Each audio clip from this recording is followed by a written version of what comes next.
Not to be confused with an ordinary house, this warehouse emerges on the night of a full moon. The Heroscape warehouse, originally hailing from the Marvel expansion set, is surprisingly detailed. However, isn't often used in classic scape maps, for what I presume are its garish colors and awkward rule sets involving it. With NGC Wave 3 coming at the end of October, I thought I'd spruce up the piece to better match the spooky aesthetic of the wave. Starting off, I recommend just repriming the piece entirely, using a spray primer or airbrush if you have one. I find it quite hard to paint over the entirety of a pre-painted model, and this saves a whole lot of time. I used a dark gray primer, as is an effective base coat and saves me time having to change the warehouse to my preferred color. Spray the piece from all sides and remove the detachable wall to better get the interior corners. I should note I'm in my garage and it started raining when I was filming. It's definitely not recommended to prime when it's wet outside. Now that we've got a nice solid gray over the warehouse, let's expose those details by adding a nice wash mixture to the entirety of the ruin. I'm using a mixture of black and brown wash, as I wanted to accentuate the griminess of the piece. Apply liberally over the entirety of the warehouse, as we will be adding more paint and layering over in a moment. Do watch out for flat surfaces, and be mindful to not have the wash pool and settle on that. Also, make sure to apply the wash and have the warehouse dry vertically. You want gravity to do the work for you, and all the excess to flow downwards.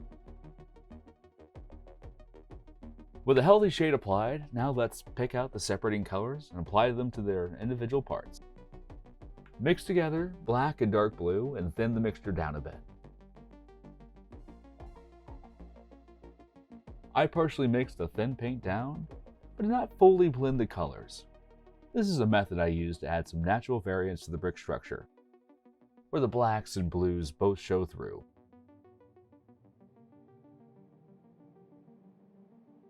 Make sure you avoid the gaps in the bricks.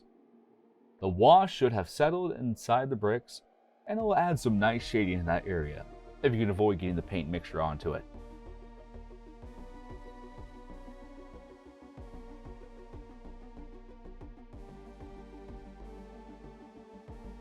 Next, I grabbed some light blue and filled in the trim of the warehouse. I chose this color because it's vibrant, catches the eyes, and adds some nice distinction between the dark tones of the warehouse. But you can honestly use any color you like for this part. The surface is very flat, and the key to not have splotchy coloring with paint showing through is to apply several thin and even coats. You want your paint to be applied very smoothly and thinly, but not too thin that it runs and flows from the rest of your model. It took me about 2 coats to get the desired look. Make sure you don't forget the warehouse door and apply all these same steps to the break apart wall as well. Use the same principle for the following color, the off-white. Especially when painting white on flat surfaces, you want to use long straight strokes and apply multiple thin layers. The paint should be somewhat opaque, and the colors below should shine through just slightly. I did about 3 layers to get the coverage I needed. Once you apply a single layer, let it dry, and come back to it and repeat the process until you get the look that you like. Turn the warehouse to all sides and get the top and the back parts as well. Apply this same color to the break apart wall and the concrete texture in the back. I would recommend only applying about 1 or 2 layers of this, as you want it to look a bit textured and grimy.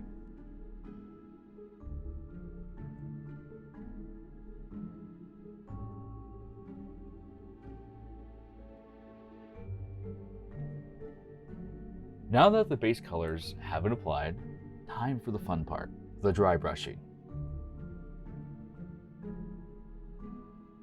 I added a small amount of light blue to the gray-white mixture, and lightly applied that to the black bricks. You want to take a brush with high volume and a fluffy head and put the paint onto your dry palette.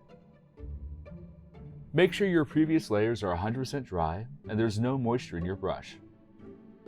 Nothing will ruin your hard work more than using a dry brush technique with water or moisture in the paint or the brush.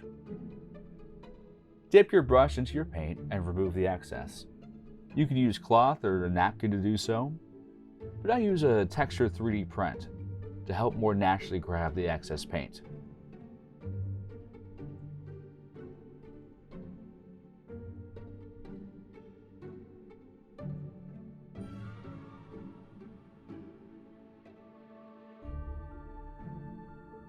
Dry brush the light blue onto the dark blue trim as well, being careful to not have the coverage go to the other colors of the white paint beneath.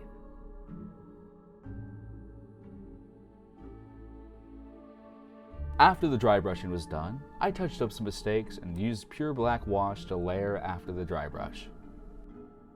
This time, the wash has been thinned down much more significantly, and I apply it to only the gray brick and the concrete in the back. This was just to add some more layering to the overall product and to blend the tones together a bit more.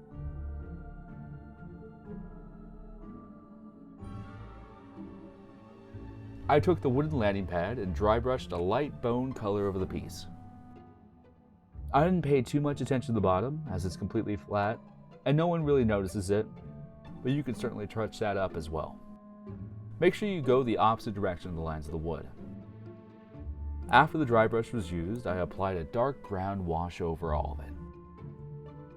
This step is extra, but it adds some nice wood grain to the piece and highlights the texture of the wood paneling. And with all the paint applied, the piece is done. Create some really dynamic and interesting terrain for your Heroscape battlefield. Thank you so much for watching to the end. If you have any questions, recommendations, or requests, feel free to leave them in the comments. And if you want to stay up to date for more paint tutorials, live streams, and other scape related content, be sure to subscribe. Well, this is Rogue Scaper, encouraging you to think differently and stay spooky.